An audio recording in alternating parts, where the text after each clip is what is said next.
Good evening. Welcome to Focus on Safety.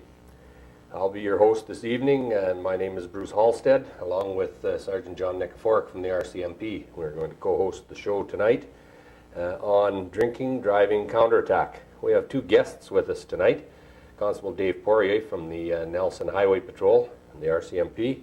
and Corporal Doug Haddow from the Nelson City Police. They are going to be talking to us about the new roadside screening device. They'll give you a little bit of a demonstration, and we sure would invite anyone that's watching our program this evening to phone in and ask questions about the things that we're talking about as far as drinking and driving is concerned. Counterattack is just got underway. This year it's running, our Christmas counterattack is running from December 8th to January 3rd, and there will be roadblocks set up both in your area, John, and within the city every day, periodically during the day and evening and nighttime through that Christmas season and New Year's season. Our whole objective, of course, is to try and make this a safer time of year for all of our people. That's correct, Bruce. Have you got any particular initiatives going as far as roadblocks are concerned? I have 6 highway patrolmen in my section, and we'll be working very, very close with detachment commanders in the 9 patrol areas that we patronize and patrol. We're going to step up afternoons and possibly into graveyards, working until maybe 4 or 5 in the morning on Friday nights and Saturdays to apprehend these impaired drivers that don't want to abide by the rules and regulations of the road. Very good. It is a problem in any area, drinking and driving, but there's no doubt that our program in British Columbia is the most successful in Canada at present. We've really reduced the amount of drinking drivers at our key peak periods when our counterattack programs are in place. We're going to have to take a long, serious look at doing something to enforce the aspect of it throughout the rest of the year. We still have some pretty horrendous statistics as far as annual reports are concerned. We're down from what we have been since the program was initiated, but we still have far too many. I think you'll agree that 1 is too many. That's right, Bruce. Just some statistics through the Insurance Corporation of British Columbia. They believe that every year counterattack has saved 30 lives on our highways. And that's not only in the city of Nelson or the region of the Nelson area, but throughout the whole province. 850 injury accidents, $10 million in medical insurance, and an untold personal tragedies. And there's nothing worse at Christmas time when everything is ready to go. You buy that Christmas gift for the one you love or a friend, and you find out they terminated as a result of an impaired driving motor vehicle accident. Very true. We have started our initiative with our roadblocks, and last night we held a joint roadblock with your force in the city that was very interesting in that we're involving community people. We've done this for the last couple of years, and this year we brought in a youth group from LVR High School. We had 4 students out with us from LVR, and these students were grade 12 law class students, and they took part in the roadblock.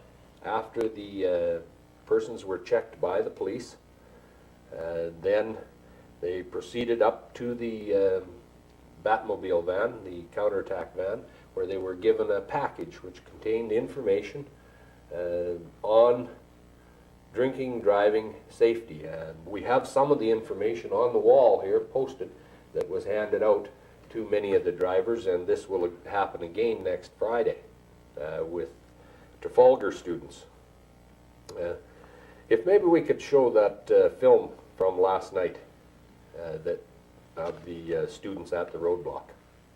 Could you roll that film for us, please?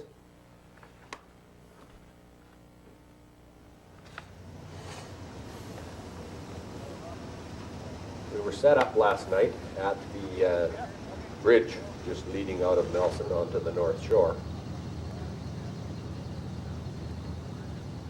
You can see we had pretty the impressive display set up there. It's a high visibility spot, and our purpose last night was education. This type of roadblock goes a long ways when we involve young people in it. We had nothing but good comments from the public as far as the youth being involved in the roadblock. You can see them there handing out the information packets and identifying themselves, telling the drivers who they were.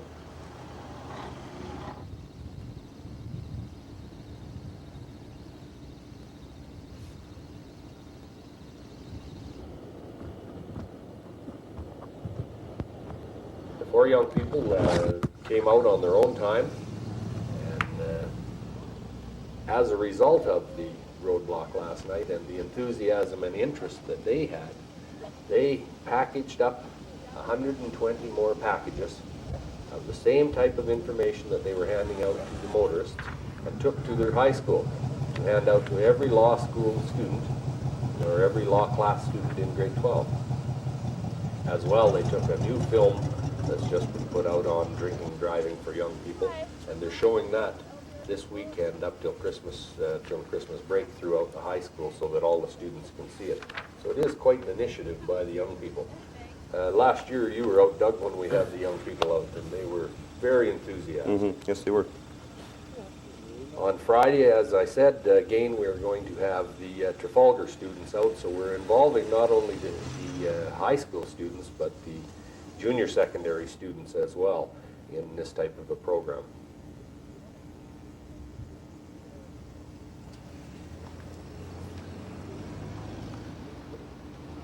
See the cars as they come along in the roadblock. They're first of all talked to by the police officer, who checks to make sure that they have not consumed any alcohol. And as a result of checks last night, we only had to give one demand for a roadside screening device, and that person passed. They had been drinking, but that person passed the test.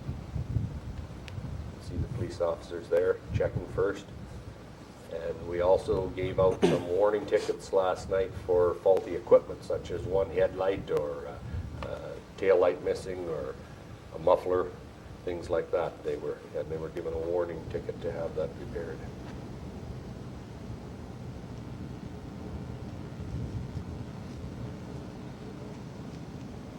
That vehicle's being inspected right there for a faulty muffler. Bad time of the year to run around with a faulty muffler with the exhaust fumes going into the interior of the driving compartment.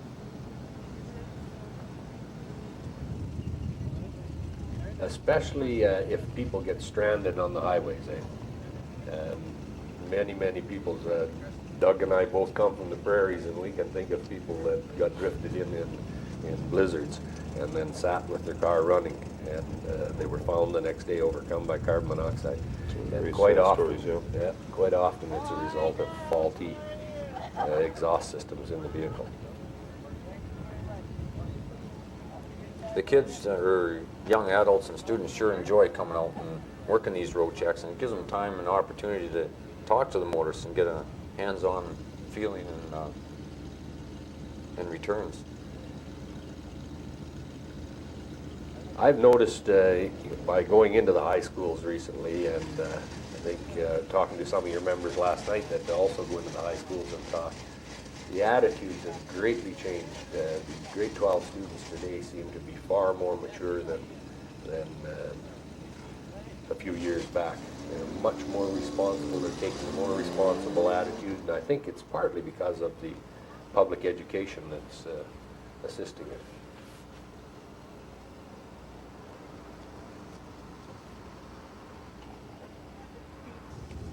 You volunteer. Hello. Hi. These two girls are from out in the Harrop and Proctor area, Merry Christmas. and they both attend Did you guys volunteer for high this? school here. Did you volunteer for this? How many students came home last night? We had 4, 2 boys and 2 girls, Good way to get them. and we'll have 4 again on Friday night from the junior secondary. I understand a number of the schools in our outlying areas also have the same program where the students come out and work with the the members on patrol. I've had them out in New Denver with us, and tonight in Fruitvale, in fact, they're out with the members down there tonight. Excellent. It really, it goes a long ways to enforcing the safety aspect within the school. And it sure fits in with the dry grad programs that are taking place today, and that's pretty well caught on now in our area. I think it's a thing that's going to stay with us, and hopefully it'll continue to improve rather than just be dry action. Yeah, probably not anyways. It's too cold out. More than Everybody's sober, the judge behaves, Gross stuff. Okay. Just stop up at that van, they've got a gift for you. Thank you. Okay, thanks.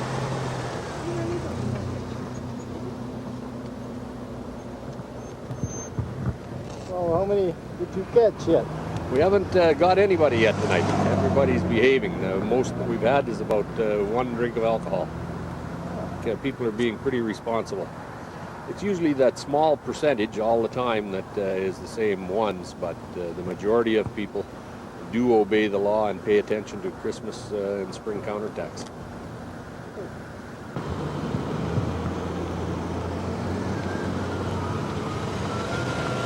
How are you tonight? Alcohol tonight? Getting home? Oh, for coffee, eh?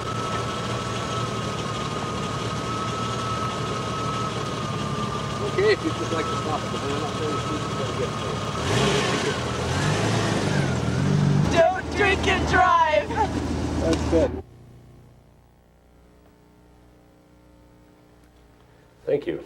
I think that show, little clip that we ran there certainly does go a long ways to enforcing just what we're trying to do in our program of counterattack in our community this Christmas. If you'd like to turn your screening device on, we'll move on and talk about the roadside screening devices that are presently being used. Dave, maybe we'll talk with you first in that the alert was the first one that was introduced in this province. We're kind of lagging behind or picking up the slack, I guess, from the other provinces. We were very slow in this province to take it up. Do you want to just elaborate on that? Okay, the alert instrument, which I have here, is one of the original ones that was introduced into the province of British Columbia. It's capable of measuring the blood alcohol content of inside a person's body, and simply do it by blowing into the mouthpiece on the instrument, which is the same as what we have on a breathalyzer instrument. And the air from your body goes into here, and electronic sensor measures the amount of alcohol that is in the air that comes from your lungs, and then determines if you will pass, be warned, or fail. The scale for the pass is from 0 to 50, and then for a warning it's from, or actually 0 to 49, and for the warning is from 50 to 99, and anything 100 milligrams or higher blood alcohol content is a fail, and that will give us the grounds to ask for, to give you a breathalyzer demand and take you into the police station for a breathalyzer test. This is an instrument that is used to assist a policeman who finds a person who he has reasonable probable grounds to believe has been drinking, but he isn't sure that they are impaired. They show minimal signs, odor of alcohol or something, but he doesn't have the real symptoms, the staggering or something similar that gives him the grounds to read a breathalyzer demand right off the bat. And this will give him the ability to say, okay, blow on this thing, and then we'll have the evidence to give a breathalyzer demand. If a person refuses this to give a sample on this instrument, it's the same as refusing for a breathalyzer. There's very serious penalties involved. With the alert, we hope to be able to bring down the average blood alcohol level that we're getting on the breathalyzer instruments. We're finding the average readings have been at about 170, 160 milligrams, and we're hoping to bring that down by using these instruments, because the people don't show the obvious signs of impairment. So those measurements that you're talking about are more than double the legal limit, or double or more of the legal limit. Yes, they are the 160, 170 milligrams. The legal limit being 80 milligrams. So, How does that, how does yours differ from that instrument, Doug? It's not, as far as the operation goes, it's not a lot different. As you can see, it's a lot smaller. The advantage being that a police officer can carry it in his pocket as opposed to the alert, which you're pretty well bound to carry in your hands or have in your car. This can be kept right inside the police officer's pocket. The operation is basically the same. A breath sample is taken through this mouthpiece, and it's analyzed electrochemically, giving me the reading on the roadside tester, a pass, fail, or warn. The readings will be the same as the alert. From 50 to 100 would be a warn, and anything over that is going to be a fail, indicating that the impairment of the individual. Does this actually show the amount of alcohol in the blood, like a breathalyzer does? No, it does not. Does it measure it out, or does it just give you the pass, fail, or That's or correct. warn? It gives a different color of light for pass, fail, or warn. And what is a warn? What does that mean? A warning indicates an alcohol reading of between 49 milligrams of alcohol and 100 milligrams of alcohol. And what takes place at this point? At this point, the police officer has the option to suspend a driver's license for 24 hours and put them on foot or in a cab to get them home safely. Well, that in itself is certainly going to be an improvement, because prior to the roadside screening devices, when we set up at roadblocks, if you smelled alcohol but you didn't have any physical symptoms, you didn't have enough evidence to give them a demand for a breathalyzer. Whereas this, you say, from this, you can get your evidence to give them a demand for a breathalyzer. Can you tell me what you need to give them a demand for this? A demand for a roadside screening device, all that is necessary is the presence of alcohol, the odor of alcohol on a person's breath. Care and control of a vehicle is all that is needed for a demand for a roadside screening device. Reasonable and probable grounds to believe they've consumed alcohol. That they have alcohol in their body, that's right.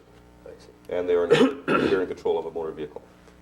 That could also take place where a guy, if he got snapped up the night before and really intoxicated, let's say a stag party, and then you apprehended him in the afternoon the following day, That's correct. the alcohol would still be in the system and would show up on the alert. Would show up on the The- SL2 or on the alert machine. Yes. I see. Well, there's no doubt that these things are certainly a great enhancement to preventing drinking driving on the road, especially at road checks as they appear at the side of the road. Because, like I'd mentioned in the old days, it was not possible to give them a demand just because they'd had consumed alcohol. And now you can give them a demand for this and then check it. That's correct. These instruments we carry in our highway patrol cars on a regular basis, so we aren't using them just at roadblocks. If we check a speeder or any other offender on the highway and we find that they've had alcohol to drink, we'll demand that they provide a sample on the alert, and we find we get quite a few 214 suspensions, the 24-hour suspensions out of just people just on their summer vacations that traveling through the area. And it certainly brings it to their attention that even in the summertime, coming from the lake or wherever, we're going to check them and we're going to have these with us and have the tests done. Well, that's great. I know that our medical scientists tell us that any amount of alcohol in the system does impair you to some level. Our government has chosen in its wisdom to set 50 milligrams as the legal limit for a 24-hour suspension and 80 for impaired operation of a motor vehicle or vessel or aircraft. But this certainly will help a long ways to getting the marginal people off the road with a 24-hour suspension until they are cleared. How long does it take if a person was to get a fail? How long, I realize you're going to give them a 24-hour suspension, but how long would it take for the alcohol to dissipate from the body? Well, that varies from person to person depending on their build and their metabolism and how much they've had to drink. There's it would take a long time frame. It's It's about 1 ounce an hour. yeah, 1 ounce to 3/4 ounce. in Just that based range. on the average Yeah. On person? the average build, the average person is.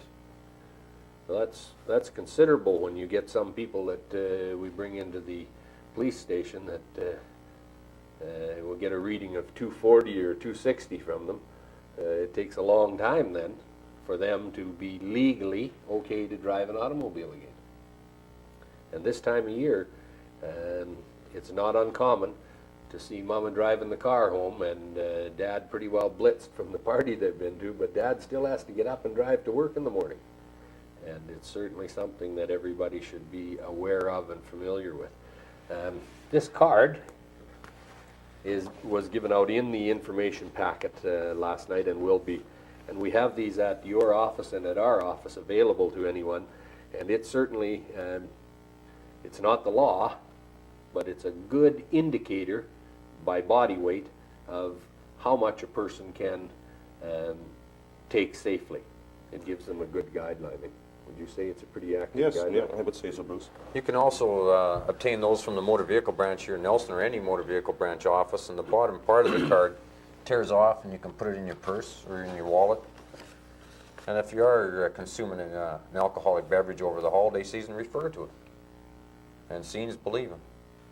And if you're in that borderline area, it's not to your advantage to go behind the steering wheel, because you're going to be apprehended this time. If in doubt, do without. That's right. Well, we'd certainly invite any calls to these gentlemen about the roadside screening devices. If anyone has any questions about them, please feel free to give us a call at the studio here. We are live, and they'd be glad to answer your questions. In the video you showed, Bruce, you had lots of motor vehicles stopped, but no transport trucks, the commercial trucks. This is what we're doing in our program, is we're apprehending these on the side of the road, and we're actually going to be doing alert tests with these operators during their daily travels.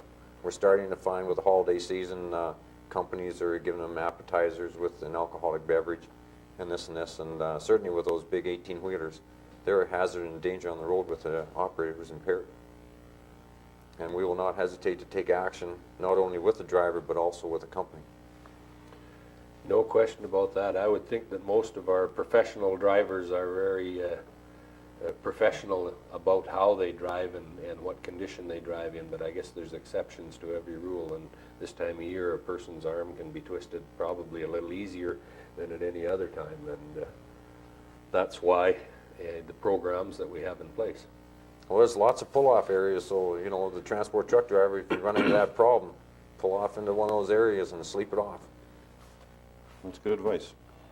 The alerts and the alcometer, I see one big advantage, and that's when you attend an accident scene.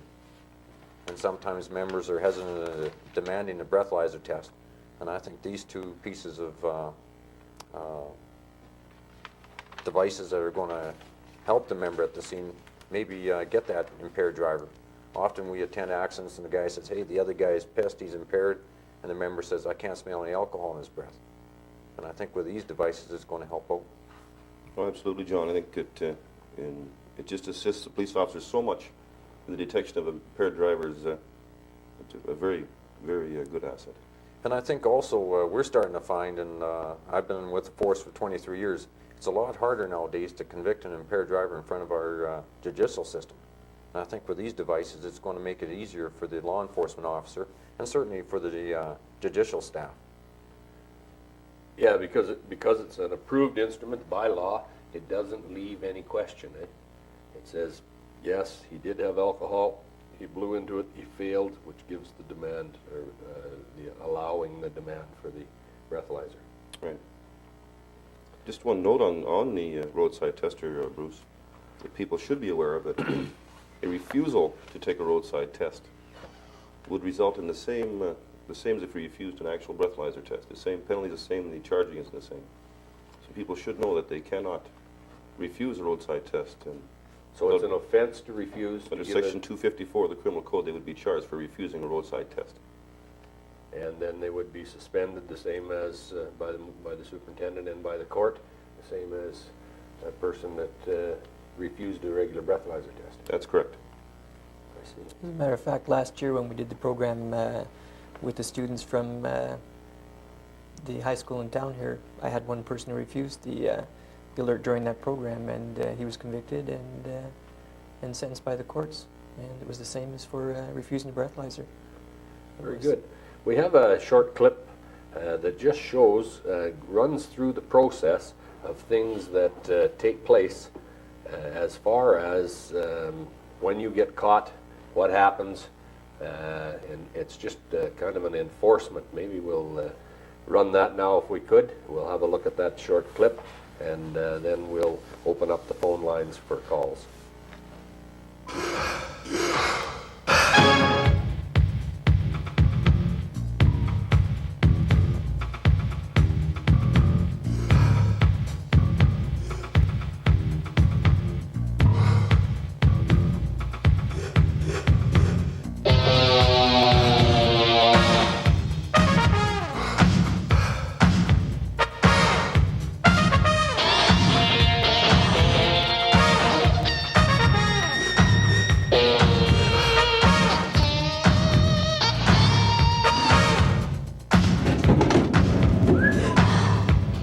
I'll see you.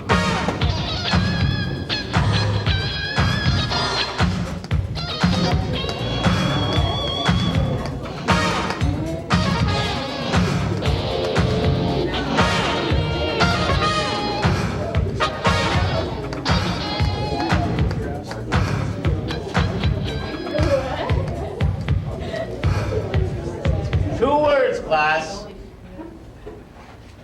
2 tiny, thought-provoking words. All of you here are old enough to drive. Many of you have been drinking for years. But how many of you, I wonder, are mature enough to be responsible?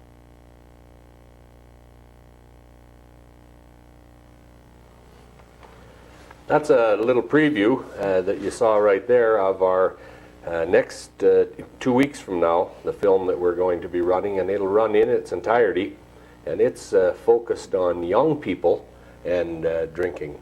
And I think if the young people are watching or available to watch, kind of relaxing on the 26th, Boxing Day after Christmas, and they want to watch an interesting little movie, it only runs for a half an hour, and that little preview that you saw of it really goes right into the life of high school students and what happens to drinking drivers for high school students, and they do a mock court trial through the thing, and it makes it quite interesting for them. We're going to run that along with another little tape that'll be on the 26th at the same time that we are tonight, 8 o'clock. Very good film, that one to watch, and certainly if you're not going to watch it, videotape it at home. You have no problem with that. It's an excellent video, and certainly brings in good discussion with the younger generation. Every year in BC, impaired drivers kill hundreds of people. They injure thousands. And the damages cost taxpayers hundreds of millions of dollars. There are medical expenses, legal expenses, insurance expenses, and the costs in human suffering cannot be measured. It's a tragedy, an unnecessary one. Yet, in a recent survey of people over 15 years of age in the province, 1/3 admitted to being a drinking driver, or a passenger with one in the previous month. 70% had no idea of the penalties for driving while impaired, and not one person could correctly identify the penalties. Because we know the best defense is an informed public, we can put an end to drinking and driving.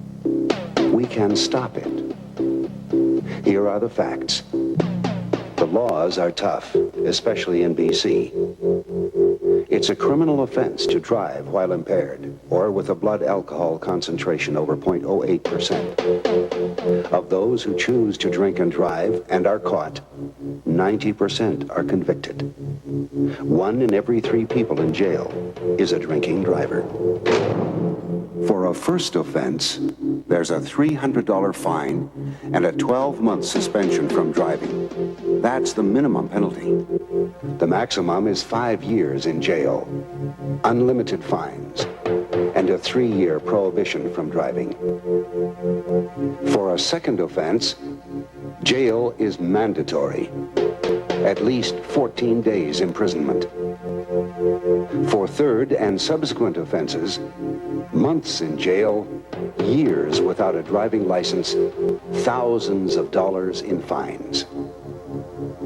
If the drinking driver injures somebody, the penalty could be 10 years imprisonment. If someone's killed, 14 years in jail. Before you drink, think. Think about your career.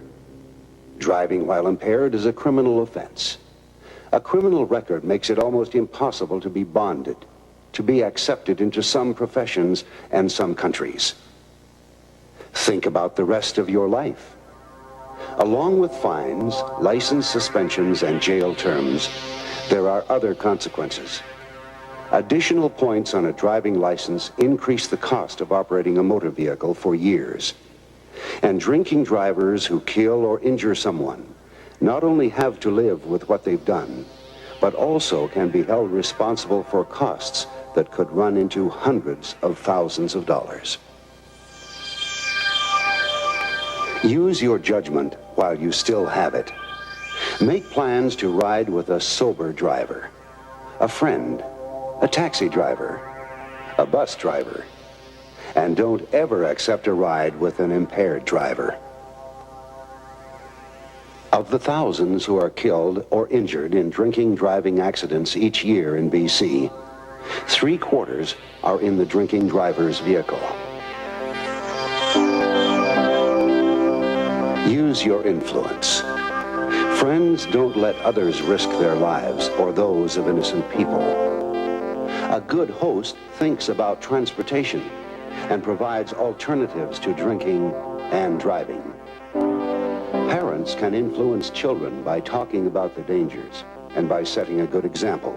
And employers can make employees aware of the risks with seminars and by providing information that's easily available. Use your telephone. When you report a drinking driver to the police, you are making the right decision, the decision to save lives. Counterattack is the longest-running, most successful anti-drinking driving program in the world. It's working with you. Education, research, and law enforcement are making a difference. Every year, there are fewer impaired drivers on the road. It's everyone's business, everyone's responsibility. We can win. To put an end to the tragedy is really quite simple. It's up to you.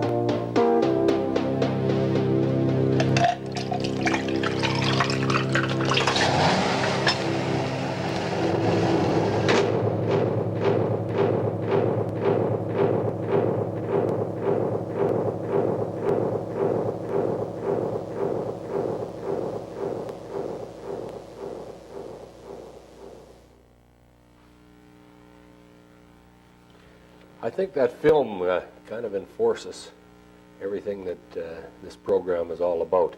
It really settles in, I think, and when people listen to it carefully, it has to have an impact when a person makes a conscious decision whether he's going to drive if he's been drinking or not. Well, you have to certainly think before you start drinking. And certainly with the people that are going to host a party, look at that element. Make sure that the guests that arrive at your residence or at your party site have a sober ride home. When you talk about that, one question that has come up quite a bit recently, and it certainly would be a point of interest to our viewers, I think, is the point of civil liability when it comes to you hosting a party at your home or letting somebody leave your place that you've served alcohol to and they're drunk. There are a couple of cases recently in the civil cases out of Ontario, and one quite recently was in the papers and well publicized, where a person sued and was successful after being involved in an accident and they left a home party impaired, and they received $1 million. I don't know who can afford $1 million. I don't know how many homeowners carry $1 million home insurance for that kind of responsibility. I know I don't. Okay, we'll go to our first telephone call. Hello, welcome to Focus on Safety. Could you please explain to me why we don't have the right to refuse a breathalyzer test? Do you want to answer that one, Dave? The right to refuse a breathalyzer test, the courts have decided that a person, if a peace officer is determined that he has reasonable probable grounds to request a breathalyzer test, then the courts have decided, and the government of Canada has decided on behalf of the people of Canada that a person will provide that test. So basically it's a matter of law that's been set by the government of Canada, who act on behalf of the people of Canada. Does that answer your question, caller? Yeah, thank you. Okay. Bye. So it's quite clear, it is legislation, it is an offense as set out in the criminal code to refuse a breathalyzer test if a policeman has reasonable probable grounds to give you that test.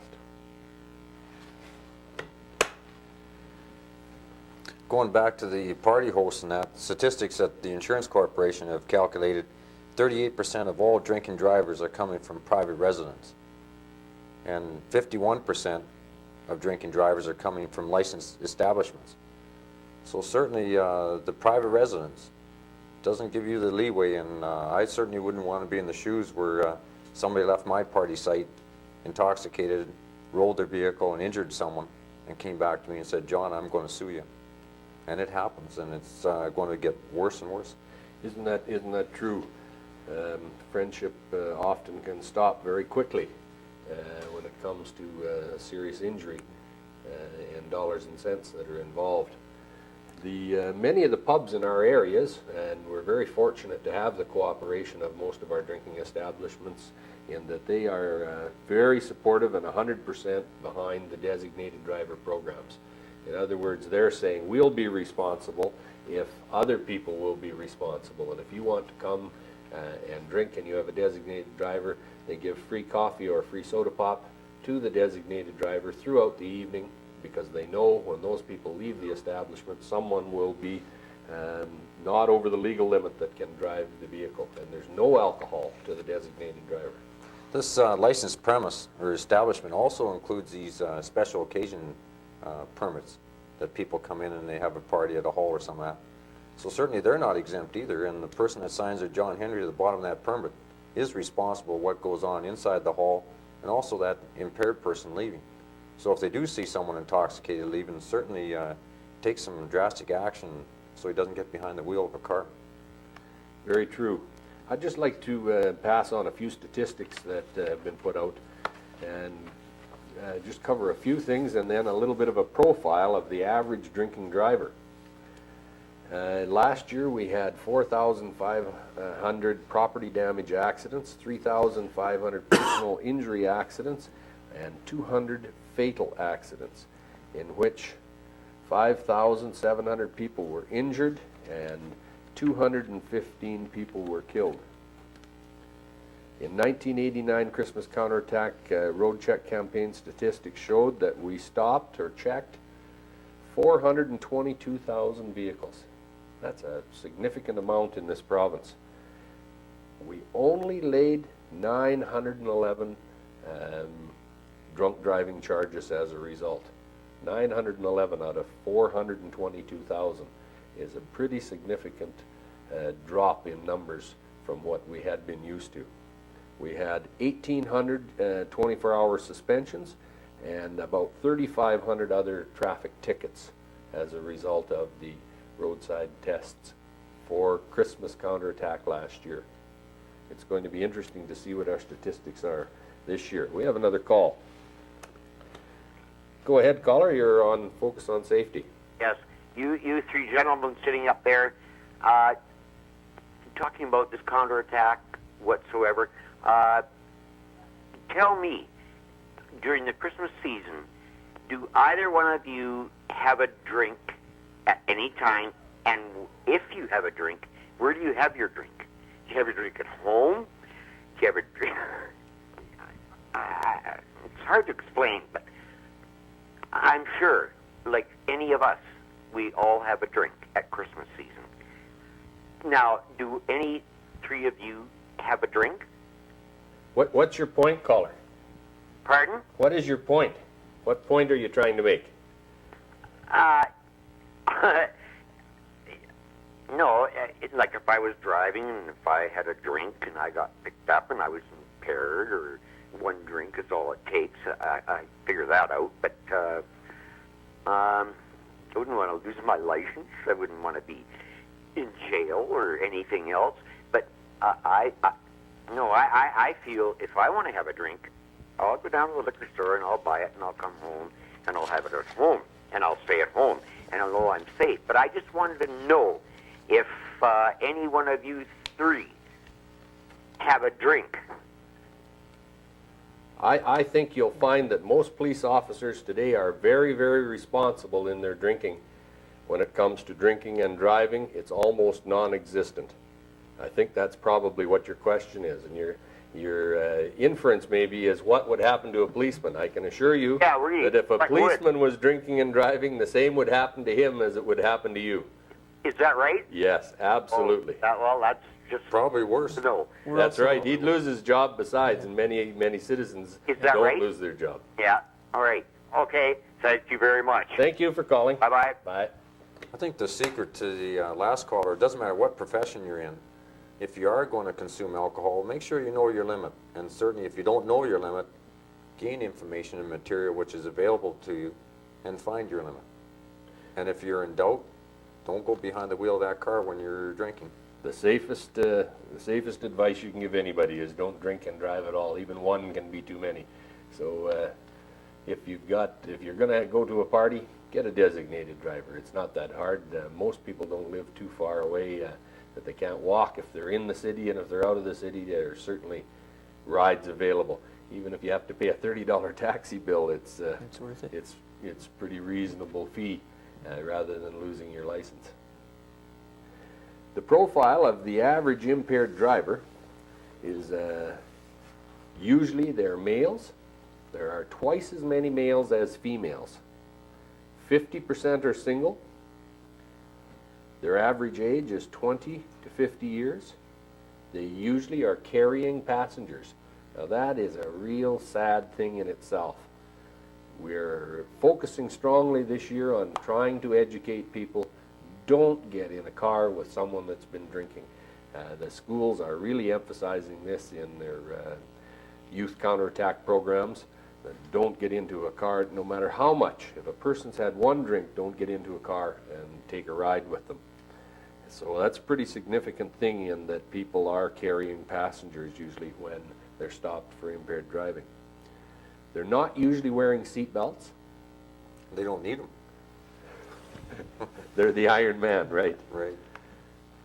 80% are driving a car. 13% are driving trucks. They're usually speeding, and that's obviously one of the ways that police that they're brought to the policeman's attention on the roadways. They're either speeding or going extremely slow, and one of those two ways will certainly attract attention immediately, because they're trying to compensate and overcompensate for the drinking. We have another caller. Go ahead, you're on Focus on Safety. I was wondering how come your the passes for the taxis, they don't last till January 1st?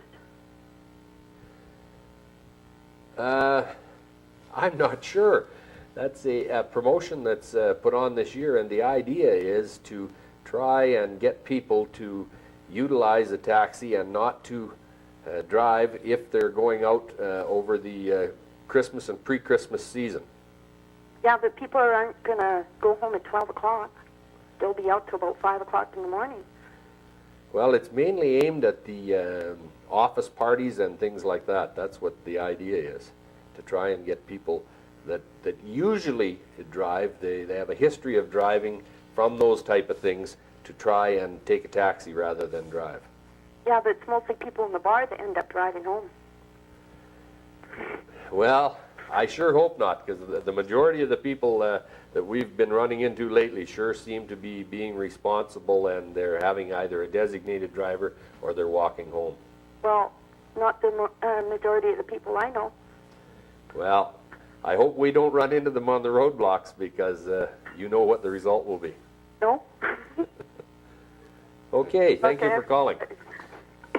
This card she referred to, is these the ones that the Counterattack students were handing out the other day? Yes, they were also given out. KBS has a ticket to ride program that's presently being utilized, and we will be giving these rides out.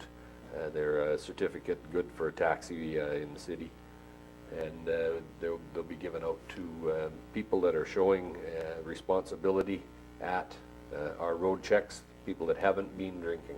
And that's to do with the local taxi firm here in Nelson? That's correct. It's a promotion with the local taxi and KBS and ICBC. It'd be interesting to see how many people do actually utilize that system on their way home through the holiday season. Yes, it will be. I know the taxis get extremely busy that time of year, and I think they're to be commended for backing a program such as this in their busiest season and putting it forward. And basically what they're doing is giving a free ride with this certificate home, and they're really to be commended for that. Yes, go ahead, caller. Yeah, I was just wondering about the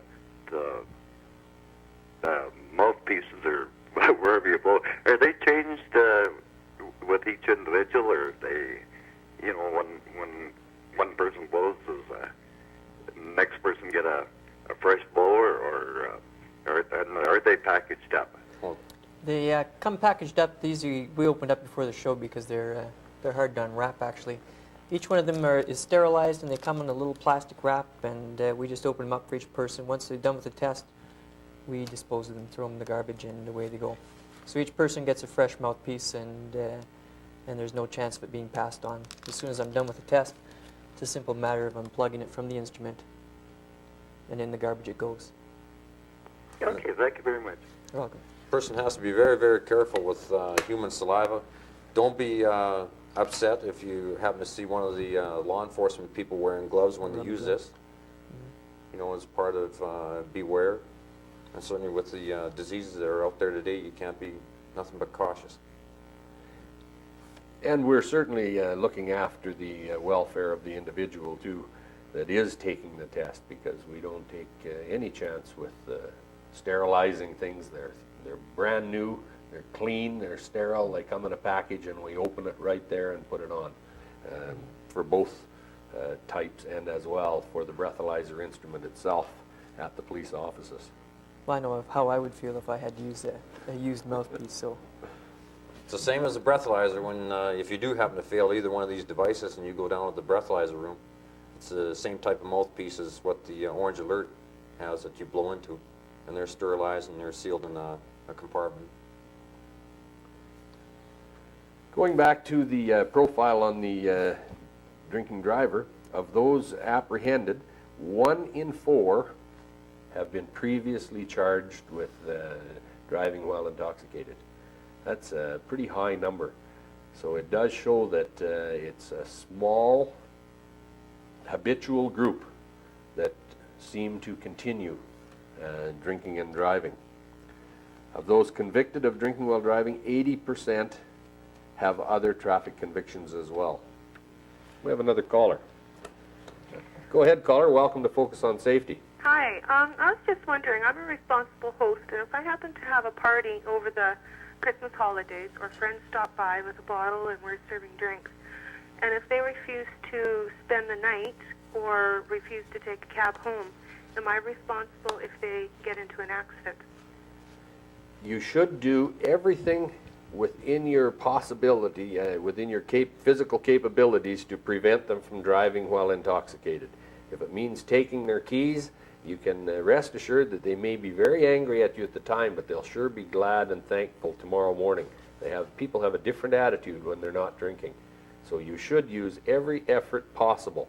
If you use every lawful effort possible, then that would absolve you of civil and responsibility. Okay, so if they did drive home and got into an accident, I'm not liable. You have to do whatever you can to prevent it. Okay. Okay? Okay, thanks a lot. Thank you. Bye-bye. The civil question is a heck of a question, and if people are really in any doubt, they should consult their own solicitor for information on the civil aspects that go along and civil responsibilities. But the court cases that have come out have shown that if you serve people and you let them go and drive away without any attempt to stop them, you certainly can be held civilly responsible. And this goes for both private persons as well as business premises that serve alcohol. When would you say you run into most impaired drivers in your experience as police officer? Usually on Friday and Saturday night. Saturday night being the bigger indicator, probably because Sunday's a holiday for everybody and they can sleep it off. It's usually at the night time on Saturday night. And that's where I gear up my shift list with my highway patrolmen to more emphasis and more visibility on the roadways. So you're going to be aiming for this target period then with your roadblocks within the Nelson area and That's in correct. the subdivision here? Yes. And our statistical data will be ready probably 2nd, 3rd of January on how we did. I anticipate more impaired drivers. I anticipate more alert tests being done because there's more of those instruments available to law enforcement. And it's going to be very, very interesting on the overall statistical data throughout the province, because Vancouver City Police never had the alert or the alcometer. They just had the Borkenstein breathalyzer. And now with that going to be encompassed in their road checks down there, I can imagine those figures are going to soar. So it should prove fairly interesting then, the statistics this year now with, I think there was 200 of these put out in the provinces through to the various detachment municipal forces. So it should be quite a significant amount, at least, that are given a demand for the roadside screening device. And with our road checks, we don't hesitate, even at 8 o'clock in the morning, set up a road check for 15, 20 minutes, check some vehicles. We might check at 1 o'clock. We might check at 4 or 5. Good evening. Welcome to Focus on Safety. Hi. My question is, counterattack is enforced really well, but why isn't a designated driver enforced more in bars? There can't be any enforcement of a designated driver. That's got to be a volunteer thing, and it has to be something that people organize on themselves. In other words, what it is, it's a responsible attitude to drinking by people prior, and a conscious effort made to do something about their driving prior to having consumed alcohol. Yeah, I got that part, but what I'm getting at is you pay more or sometimes more or the same for a pop than you do a draft beer. If you identify yourself as a designated driver and you have not consumed alcohol and do not consume alcohol, the licensed establishments will not charge you anything for pop or coffee throughout the evening. Okay, thank you very much. Thank you. It used to be about 6, 7 years ago, Seagram's took on the designated driver program, and liquor establishments, not only in British Columbia but across Canada, could buy their advertising and all that stuff, which gave them lapel pins or labels, designated them as a designated driver in the liquor establishment. And as the years progressed and that, their cost of advertising went up, and a lot of liquor establishments didn't bother going into that program. The first ones to really get on the bandwagon in our area were the Legions. And the Legions were, they went so far as to have coasters printed up and little, the little brochures that sit on the tables printed up. Friends being responsible for friends, and friends don't let people drink and drive, and supporting the designated driver program. And it has caught on. And any of the hotel operators that I've talked to are right behind it 100%, but people must identify themselves to the people at the hotels and at the licensed establishments as being the designated driver, and they cannot consume any alcohol. If they consume even 1 drop of alcohol, They no longer are qualified as the designated driver under the program. This might also be a chance for some of these groups where the service groups get involved around the holiday season and set their targets and objective to maybe help out a liquor establishment and saying, hey, to the Legion, we're going to be your designated drivers tonight, and we'll look after your patrons within. And hopefully they'll do that in turn.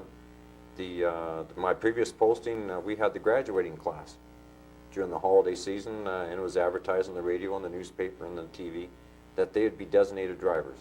And if you needed a driver through the holiday season, phone this number, and the students went out and they drove these people home.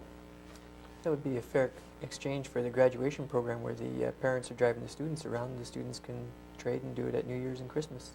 A heck of a good idea, it really is. Yeah. The City Hall staff, managerial staff, is about to have their Christmas party, and they've shown real leadership and responsibility in our community, and that they've gone ahead and made a deal with the local Lions Club to be their designated drivers for all of them, picking them up and taking them to the party, and again taking them home. So I think that's they're to really be commended within our community for showing that type of leadership in the community and setting an example for the others. We really would like to thank everyone this evening for joining into our program. It's a time of year when everyone should be happy. Christmas is the time of year, and New Year's, with the New Year coming on, that everybody should be very joyous, and there shouldn't be any sad moments. And by golly, if people don't drink and drive, it certainly will increase the happiness, I think, within the home. As police officers, we often run into an extreme amount of people that drink and drive and have alcohol in the home that cause problems. We'd certainly like to thank you on behalf of the RCMP and the Nelson City Police for joining into our program. Thanks again.